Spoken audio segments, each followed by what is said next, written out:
Okay. We should be live.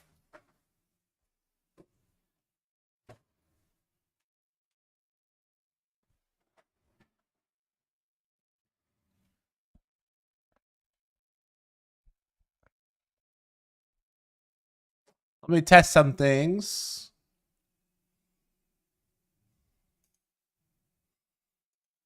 Let me see if we're actually live. We're live on YouTube.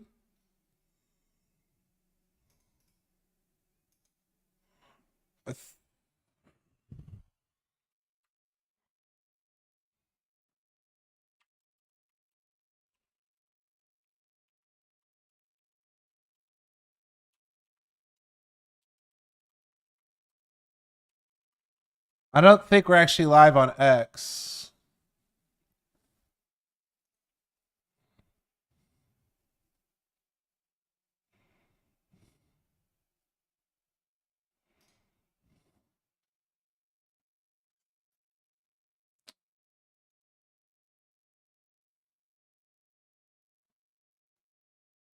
Aha! We're live on X. We're live on YouTube. Let me check Kick. I'm not logged into Kick. I don't remember my info.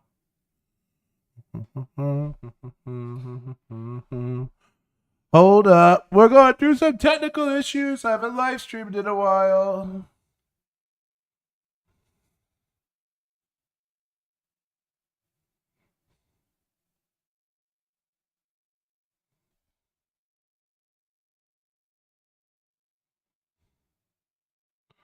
Oh, I need I'm on the wrong app.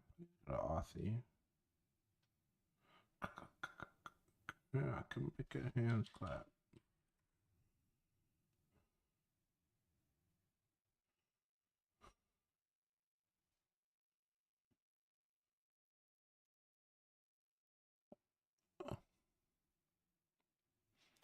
Is it gonna work? It's working! Alright, we're live across. Oh. Oh, I don't need to hear myself.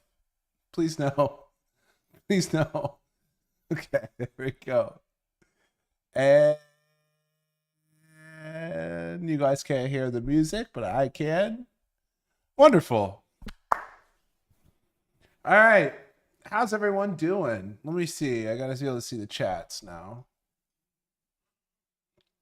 All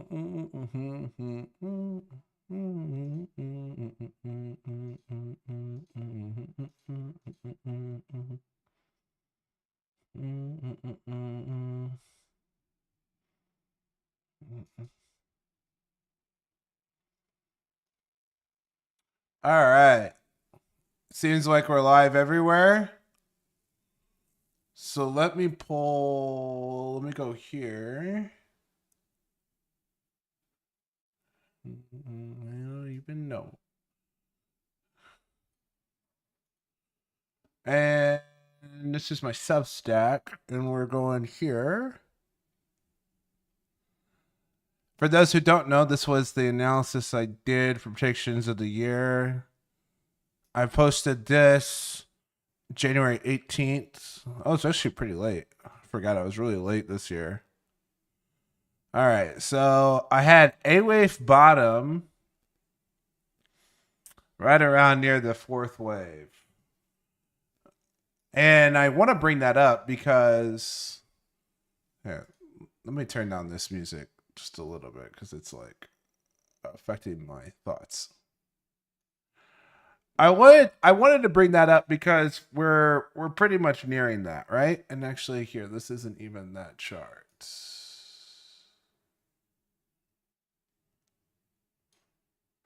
Here we go. Here's the charts I want. I'm pulling from another screen. So we actually originally had this bottoming in February, and instead we seem to be finding it in March. I bring this up just as a reference point for what the expectation was for the year, right? However, we're about to flip negative on the weekly with the daily already giving that negative confluence, right? I believe the 2-day as well. So we have that 1-day, 2-day confluence, and we're about to get the confirmation on the weekly, which is typically a very strong indication of a 2-3 week further meltdown. Okay, for the indexes, this was the last time you had that confluence was in this plunge. That was during the tariff wars, right? Last year. Now, expectation was that after this A wave completes, we're going to get the B wave bounce. And actually, leading up to this week, if you've been a member of the Discord, I've been kind of trying to hunt for a bounce over the past few weeks. I've been feeling like, well, in the daily, we're getting kind of oversold. And I've been actually kind of hunting out for like early in the week. If you look at my past few weeks, I've been like, my thoughts have been probably find a bottom early in the week and we'll bounce from there. Last week destroyed that. Last week we did find a bottom early in the week, but then we puked it up into Friday and we actually broke that level. Because my thought was actually March will probably surprise and be a bit bullish, and that we'll get that bullish move into April. And then if you read our analysis from here, that was kind of based off previous midterm years, right? And that was also based off, big bank projections and stuff. It's all broken down here on the Substack, which is completely 100% free. If you want to go check that out, go check that out. And I was looking for that bottom earlier in the month. What's changed? What's changed is I don't think actually the war. Obviously, the war has caused a lot of volatility in markets. It's especially caused a lot of volatility from things like USO. Right. Obviously, this has been rallying. We've been actually trading crude oil futures. I was actually trading them quite a bit last week. I actually found a short position. I was looking for denial at 120. I didn't think we'd get over 120. I was thinking that we'd quickly puke up the move. We took a short here, and then I haven't touched it since because it's been too volatile. I have been active in wheat. I did capture some longs in wheat, so I captured some of this move. That's from the private live stream. I captured this move to the upside. The way this is setting up actually still looks really good for another move to the upside. I think you could maybe see 25, maybe even higher. I believe if we look back here at wheat, what's interesting is that we're getting this big breakout on the monthly, and my momentum indicators are giving kind of all the confirmations you want to see here. So I wouldn't be surprised if we find our way to 25 or so. But again, like you get these moves in wheat and they don't find legs. I do think that there could be in a situation where you do. So I still don't think that's really the real fear in this market. I think really what we saw last week was a lot of fear surrounding credit issues. And a lot of those banking issues is what's getting Bitcoin to rise, what's causing DXY to rally, right? I mean, the dollar is catching very, very strong bids, which is different from what we've seen when there's the geopolitical turmoil, what we saw in tariffs. With tariffs, everyone was selling off the dollar because they thought the global world order was breaking down, dollar's dead, right? But now the fear is coming back into the market. What's happening? People are buying dollars. If you're sitting on cash right now because you're scared of what's going on in the market, hey, you're making money. Cash dollars going up. It's actually not too bad right now. But I think what's really concerning is the way the market closed yesterday and what's going on in credit markets, especially since the war is breaking out and we still can't get bids and bonds. I mean, if I go back and look at the trading history, all of our best, trust me, I've been trying to feel out some long positions. We've had the one-offs, the best play last week was actually longs on HIMS. We had been sitting in these since $16, in fact, taking a lot of pain on them. And I've just been kind of slowly building out the position because I thought this looked like a significant amount of low. As you could see, momentum indicators were turning before this really found a bottom. So I was already kind of buying more because I felt like low had come in, right? The 2-day here was already turning before we got the pop. Weekly was turning before we got the pop. It was starting to look pretty strong to me. And then we got that overnight news that Novo Nordisk was going to sell Wegovy on Hims again. I think that also opens the door to other partnerships, potentially like Eli Lilly. Also, granting permissions for them to sell their weight loss drugs. This is good for Hims, right? Potentially good for Viking Therapeutics as well, which has been another long call position that I've been sitting in as well. But honestly, what's been working the best in the aggregate of plays recently has all been shorts. You know, even this SNDK short, this one was a tough one, and because it was a tough one, I was pretty quick to get out, which ended up being a bit lucky because I entered short here. Let's actually go to 65-minute to better view this. I entered short here into this chop. The reasoning for it was the daily. I felt like we were coming to a huge resistance level on the daily. This line's not drawn well, but I was watching something like this. I thought, all right, let's see if we can get a fat denial here back to the bullish EMA because it's overextended. I ended up taking profits there because it didn't crack the momentum indicators down here in the TTM. Again, I'm addicted to using TTM. No one else uses it. I have a lot of success with it, so I'm going to keep doing it.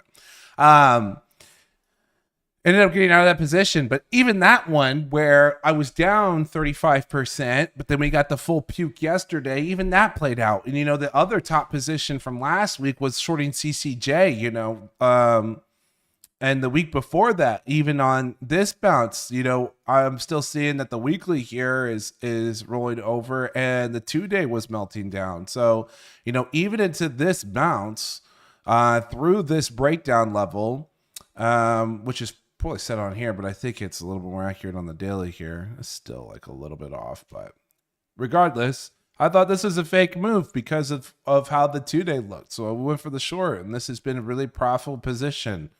And you know, it's not so much about headlines as there was some headlines. There was, you know, reports that the U.S. may like see some uranium and that caused some volatility in here. But really, the chart was breaking down way before the headlines hit. And I think that's the same thing with SPY, you know, and I know that the fundamentals are really good on SNDK. The fundamentals are amazing on MU, right? And MU's got this amazing, you know, triangle formation here at the top, and it's getting the pop through it, you know. This looks, in my opinion, way better than SNDK, especially since you could say that this is just a right angle triangle, but it did at one point kind of look like a wedge was forming. So it's giving like a similar look to what Ethereum had a few years ago, where you get this failed breakdown to the wedge and you pop all the way through the top, right? That's kind of what's playing out here. It looks really good. You know, might want to look for a new high from here. However, I think you should be cautious.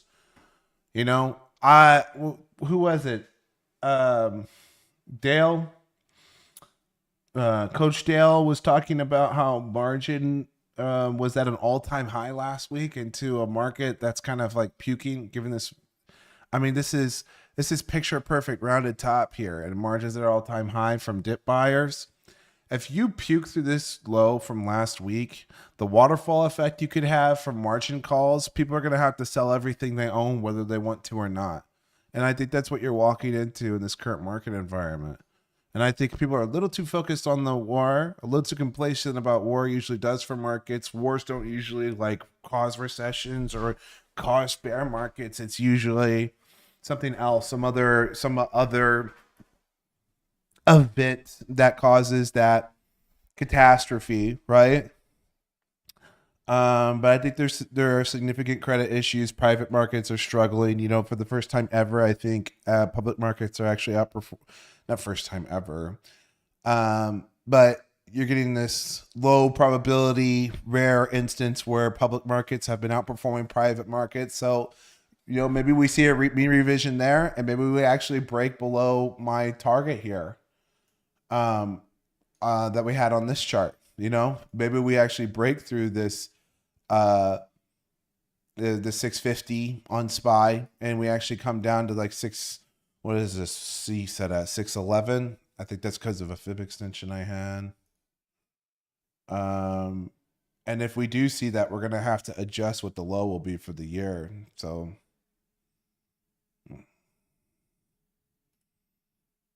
that's coming at like 645. What do I have here? I just want to check what I actually posted when I posted this and go off that, because sometimes when I'm making videos and stuff, I accidentally move targets. That looks pretty accurate though. 646 is actually what that level's set at. So then I'll come back here.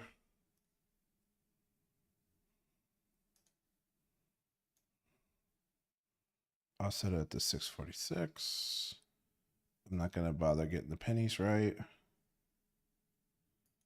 And then let's look for the C. All right. So that actually brings you to 616 for the 618 extension here. Although it's totally possible that this C wants to find, you know, just a double bottom here as well. But right now, based on what we've seen from like 2006, which was the base case year, again, go read that if you think that's coming out of nowhere. The whole analysis is here, posted in January, completely free, over on my Substack. But that's currently the trajectory, and I think we really need to watch that 650 level, because I think it probably comes this week. I think people probably get stopped out, and they have to do some indiscriminatory selling. And if we go below that level, I might have to rework this and say, okay, maybe the ABC was actually in here, and we're going to set the low a few months earlier than we typically do in midterm years. Midterm years have a high probability of setting the low in May, June, though, and I think you do have to pay respects to that historical relevance and data. Again, you know, history doesn't repeat; it usually rhymes. So, you know, coming in, maybe you find the bottom in April. Maybe we continue the turbulence.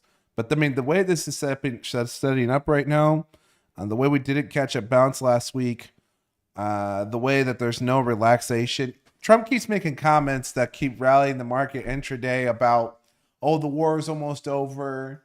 But then at the same breath, we'll talk about his objectives. And you could just take a step back and look at the situation and see, okay, clearly we haven't met those objectives, but this guy's telling us that we're almost done. And we've almost, like, the worst, because of why? He's also made comments, I think, over the weekend that we have been nowhere close to our making negotiations being juicy enough for them to call an end to the strikes, and keeps hinting at soldiers on the ground.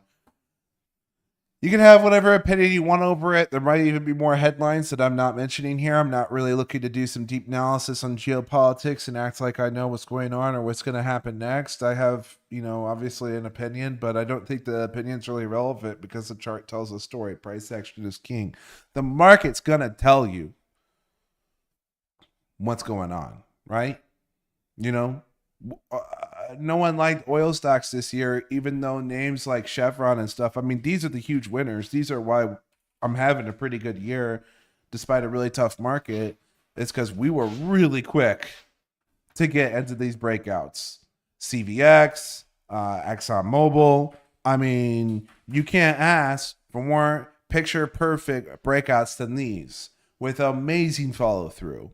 And these breakouts happened well before the war. Okay, that's just an example of the market tells you. Okay, you know, I see all the YouTube videos and all the commentary on, oh, I think this and I think that about the war, and that means this, this, and this. You know, just maybe if you just shut up and listen and you stop talking, you won't need to be informed. You can just watch what the market's telling you. Money talks. Money talks louder than anyone else, right?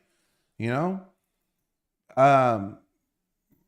All it is, it's just empty bullshit. People that like to hear themselves talk. They want to sound smart. But honestly, market tells you the story. Everything else is a waste of your time.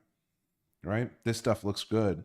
The thing that is surprising me here is the way that Bitcoin was shaping up. You know, I actually got hit on trying to go long on silver here, trying to see if we could catch a bounce after we got this breakout.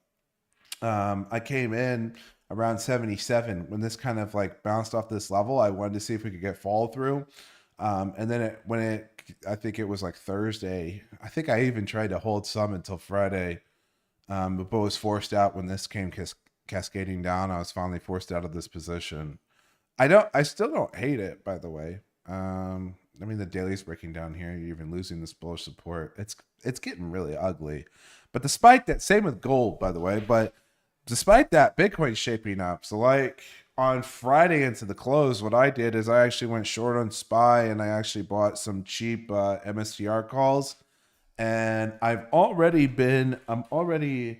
making some great profits, honestly, on coin. Last week, that was also a really good trade. Is I actually swung coin calls in the beginning of last week, and we got that pop on Monday that paid very well.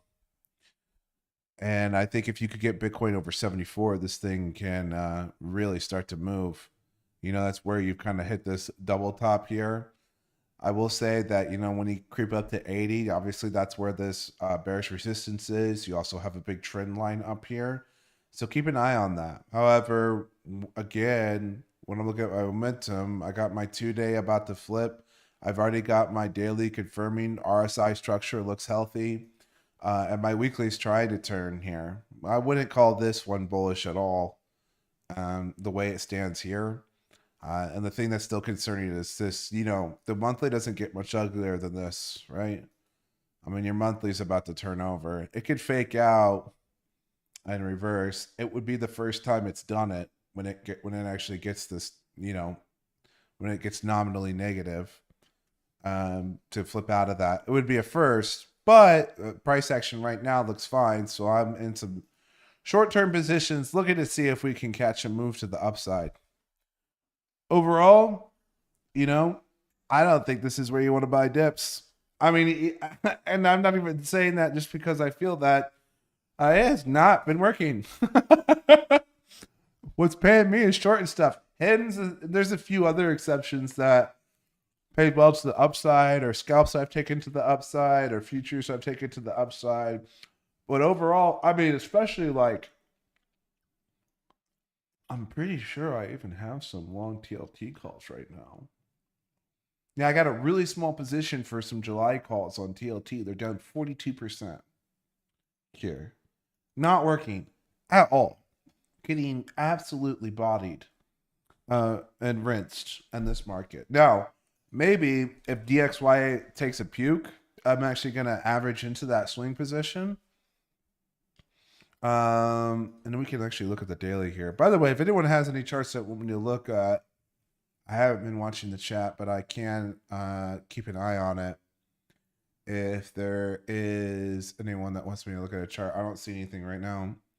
But the US dollar, if this, you know, this is, I mean, honestly, this is a beautiful chart. It's just not breaking out. Momentum is giving the full confirmation.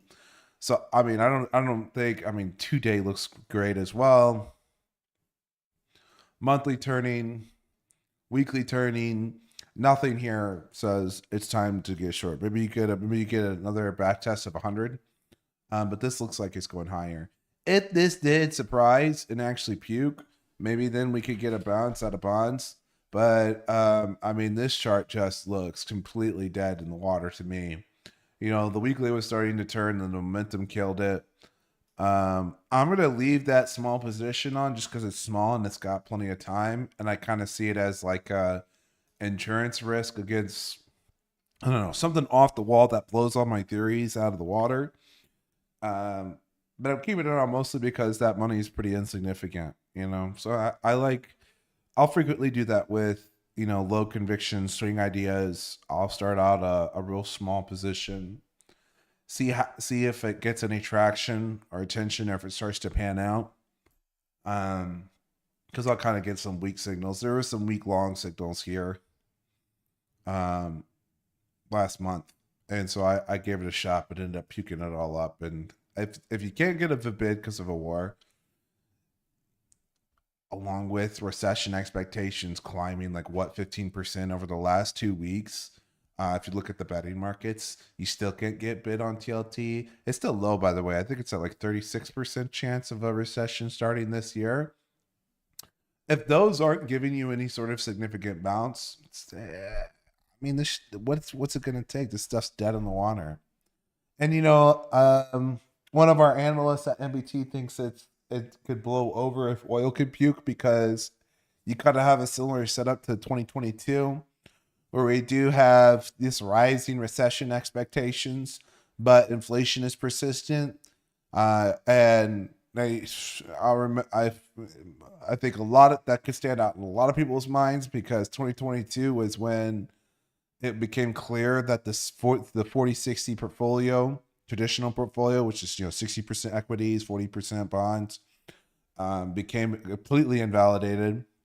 And now the standard is equities, gold, Bitcoin, 1% Bitcoin.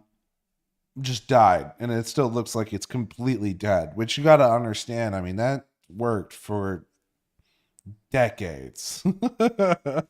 So if this didn't kill people out of those portfolios, what's going on right now probably definitely will.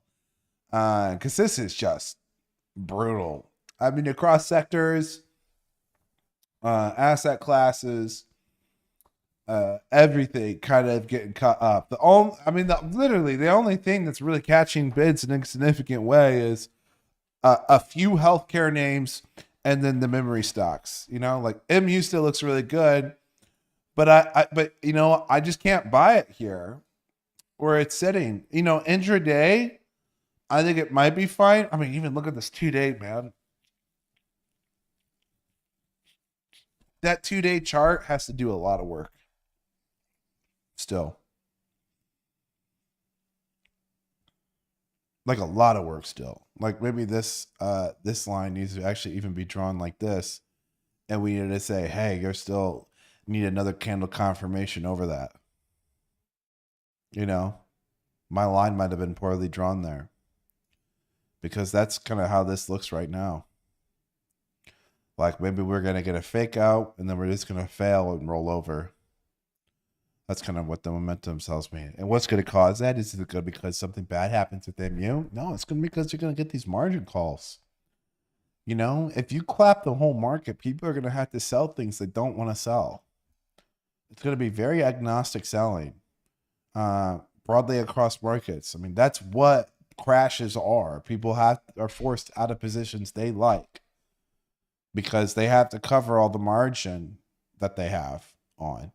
They get the margin calls. Well, you got to sell shit to pay it. Or actually, someone shared this in the Discord today. It made me laugh pretty hard. I'm like 99% sure this isn't real, but it did make me laugh. This Klarna financing solution for someone's margin call. Pretty wildly funny. But yeah, that's it for the live stream. I'm going to write up a more detailed report now, as I typically do for the weekly report. I can't remember if I posted last week's on Substack or not. I try to post the weekly reports for free also on Substack. So I did it last week. So this week I will. So make sure you check out the description, the Substack, the free, completely 100% free Substack. Of course, it always prompts you like to pay, but it's not a requirement. You don't get anything for paying. I try to make that as clear as possible. But I'll post a free weekly report on there as well. Going over all the, it's a big week, by the way. I'm pretty sure we have the Fed speech, because we had minutes last week, so it should be coming up this week. If we go to investing.com, this is where I go to check this stuff.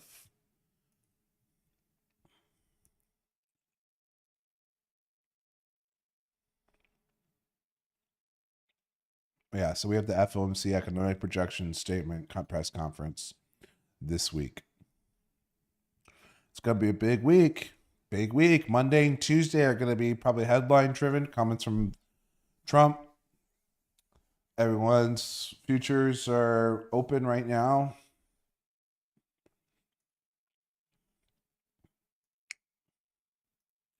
We're going to take a peek at that.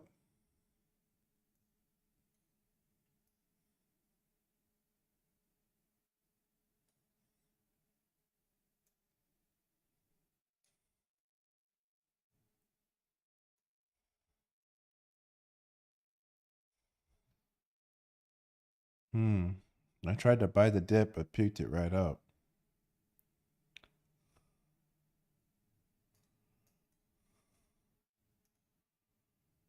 It looks like a buy the dip moment, even in the short term. Overall, not great though. The 65-minute continues to be just like a. Here, let me pull that back over actually. That 65-minute continues just to be such a slug. You know, like that bounce up move brought you right into this bearish EMA on the 65-minute. Get the instant denial. Like this looks like a massive exhaustion candle, even though the 1 minute and the 5 minute kind of have this more bullish confluence here. These longer time frames still look rough. So be cautious out there, guys, man. I just can't say it enough. Like, this is probably one of the toughest markets I've seen in a while. And you don't got to do much to make a bunch of money, you know? And you don't have to be a hero and trade in these tough conditions. What's tough about situations like this is, you know, how many times have people, even in this crash right here, people have just been trained like buy every dip. You know, a lot of people making a lot of money because they were patient and waited for this lower bottom to be set before they got in. But you know, there's a lot of people who were just broke by the time that happened too. You know, and that's what's happening kind of right here when we see that margin usage is at all-time highs while the market's still like clearly setting this rounded top. It looks awful.